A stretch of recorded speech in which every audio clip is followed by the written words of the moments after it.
everybody. It's so good to see you. Welcome back to Soul Care Sundays. We're nerding out about numbers. Yes, your person who flunked math in high school is saying that. Let's jam.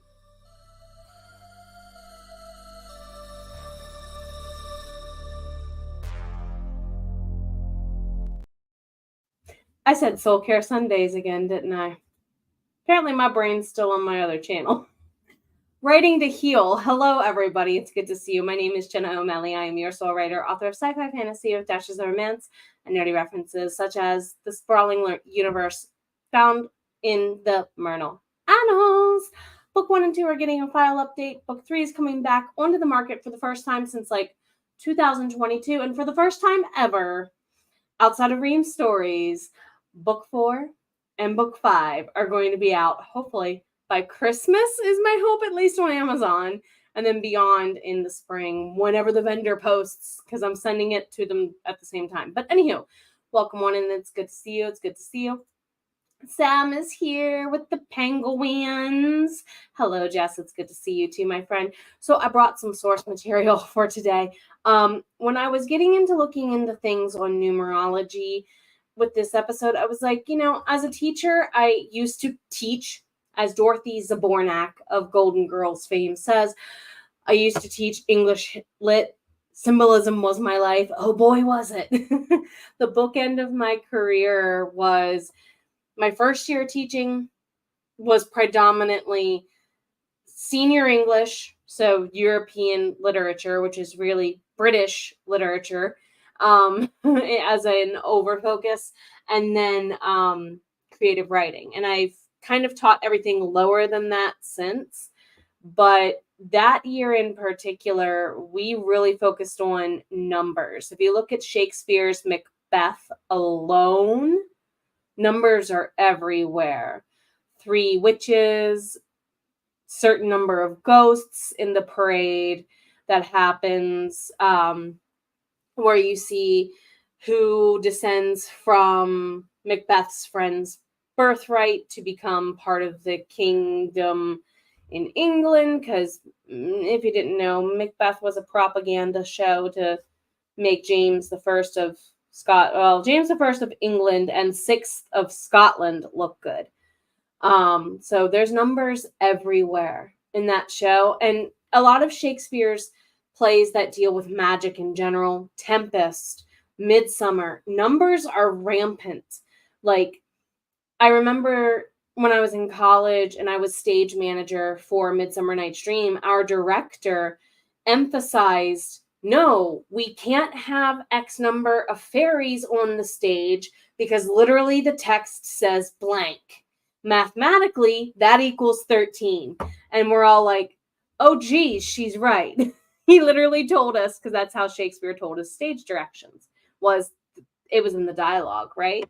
And you had to pay attention to his dialogue. So I've been teaching numbers as part of literature for ages, and it really smacked me how much numerology is important to my writing with my characters, but also to my spirituality.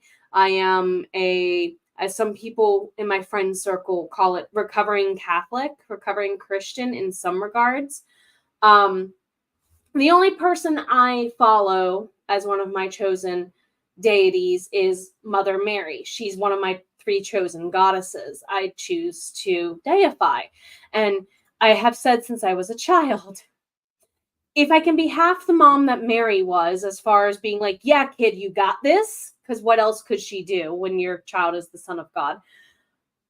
I literally am on the right track. That means I'm a good parent. That's always been my standby of, should I ever have a child, if I could be half as good as Mary is, I'm okay. Because she had a lot put on her plate to be supportive mom, knowing that they were going to risk her kid being a heretic and called worse, right? So if I can show up as a good mom, as a good female in that light, I'm doing okay. So I also know that with her, there's a ton of numbers associated. She's number 2, right? She also gets that association if you're going really Christian. She and Eden kind of have a lot of the same numbers, 4 letters to their name, divisible by 2, second half of a guy, blah, blah, blah. So you can even see where in some cultures it goes super, super deep. But it's these two numbers that seem to arch over all cultures, Sam, the 3 and the 7s. And it's not just in Christianity. In Christianity, Father, blah, blah, blah. That's 3. The Trinity, right? The 7 days of the week. But also there's the 7 chakras. There's the mind, body, spirit / soul. That's a 3. We seem to like these numbers as human. And little fun fact, 3 to 7 is important to the human brain. Neuroscience has found that depending on what those tasks ask you to do from beginning to end and how weighty they are on your resources, time included, 3 to 7 tasks is what the human brain can handle on a day. So yes, my stream earlier today on my other channel and the stream took 2 of those 3 to 7 tasks. And some of us who do a lot of social media stuff for our business are going, oh, jeebus, no wonder I'm tired. I think this is why a lot of streamers and even a lot of YouTubers like to do 3 things a week or do the daily thing. This is a content posting thing, largely too. Do you post daily, 7 days a week, or do you post every couple of days? And most people tend to be that 3 to 7. So it's even coming up in life. Sarah Cannon's, yes, 3 goals for the 3 months, right? I know some people who literally look at her program and go, I do 1 goal a month, and that's how I finish my goal. Because you could match it up 1-to-1 like that if you're able to. This 3 wise men, the 3 witches from Macbeth, also playing on from more Celtic pagan, the 3 sisters made Mother Crone, right? So you have this number of 3. And the reason why 3 is so strong is because it's this shape, a triangle. The strongest triangle known to the human brain, strongest shape known to the human brain is the triangle. And that's why bridges, the more triangles they have in them, in theory, the stronger they should be, right? As I throw my phone off to the side there. Yes, even they call your third eye, which, Hiei, if you've ever seen Yu Yu Hakusho, good example of that, being an active drawn third eye, but no one actually really sees it. And it's okay. Hey, I'm glad you're fresh from, because this is a good conversation. But a lot of that bleeds into when we make our books. I have 5 deities in my books that founded the original council.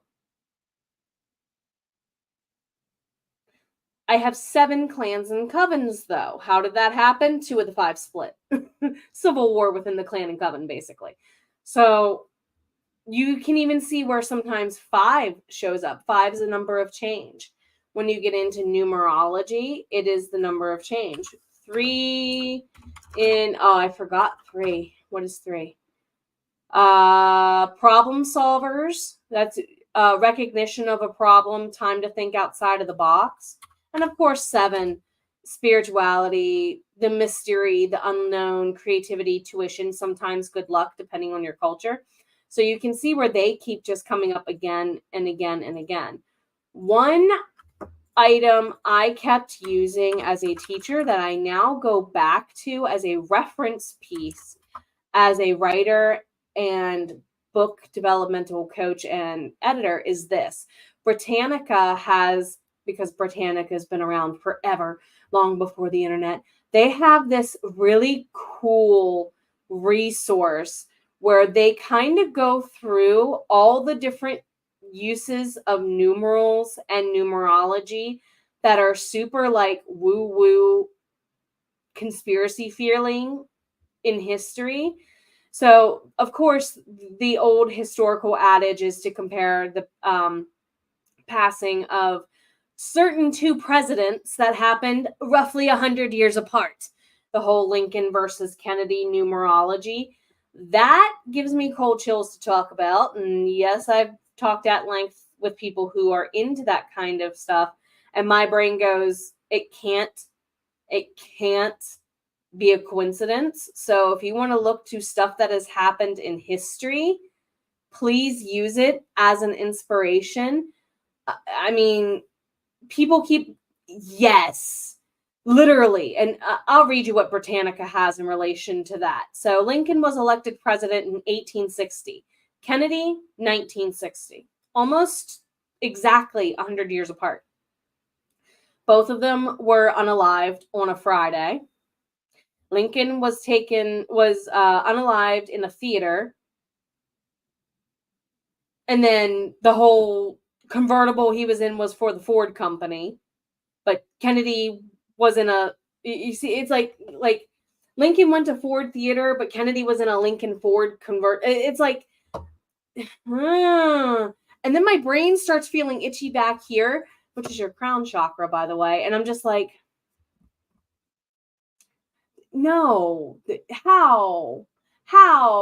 And then you start feeling like, a little, as Doctor Who says, this is a little timey-wimey.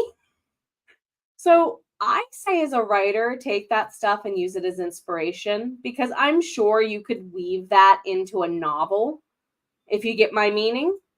Another resource I like, this one's rather new into my life, and it's from a magazine, but I like the way that the author worded it. It's a practical introduction to numerology.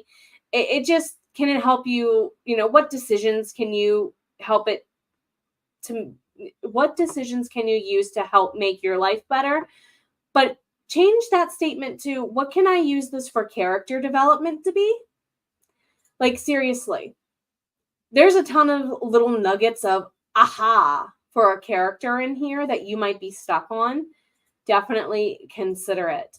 And then there's a Medium post, actually, I wanted to share as well for using numerology to write your book. Both of them bring up what's called arithmetomancy or arithmetics. There's another word for it that I can never say.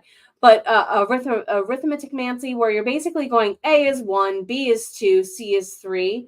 And then you're trying to figure out stuff about people's lives based on like adding up the numbers of their names. I didn't do that in my books, but that's another option if you're stuck on character names or stuff or something of that nature. I went life path and birthdays with my main two characters from the Myrna Annals.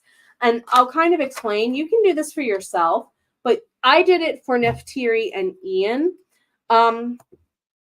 Yeah, let's do her birthday. So she's born on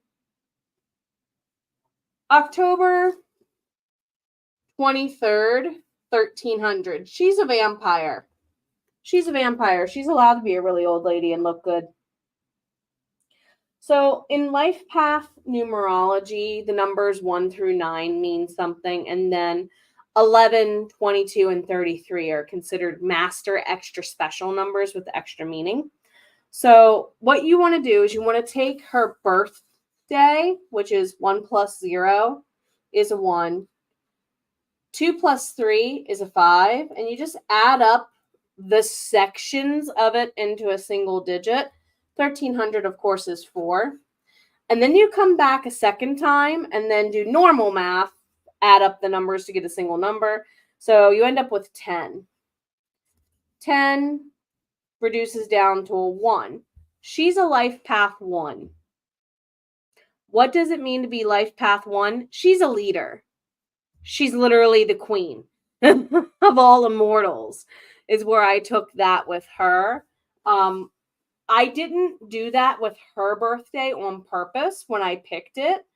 I did change her year of birth slightly, though, because originally her birthday year was 1300 and something, and it made it that she was the same life path as Ian. He's a life path 5 as a human, but his vampire rebirth date makes him a life path 2. One is a life of change. Haha, he changed into a vampire. And the other one is a life of what you would expect the spouse of a leader to be, basically. I couldn't have them both vying to be spouse of leader. I needed one of them to be leader. So that's why I messed with her birth year just a little bit to make that happen. Sam, you use birthdays, stars, and numbers. Yes, I love the Crawford and Sullivan book. It's a really good representation of how to build a seemingly normal yet super woo-woo birthday, because a lot of people don't realize that numbers are all around us. And I didn't believe until recently, and my family's half Irish, mind you, and I'm saying this. I didn't believe until recently in coincidences. I used to just say that's superstition. And now I'm like, then again, when you look at what some of these numbers mean, it's kind of like getting the fortune cookie you needed to read at the exact moment you needed it most is a good way to compare it. Or for those of us who like tarot, affirmation, and whatnot decks, giving you the exact card you needed to get smacked upside the head with. We're used to that with, a cup of positivity draws even. I've been noticing that with certain numbers in my life. And the more I looked into the numbers in my own books, I kind of put them there naturally. So lean into it. You may be putting it in there without even intending. So why not experiment and see? If it works, it works. If it doesn't, act like you didn't even go on that trip anyway. At least you got the t-shirt, right? Take care of yourself.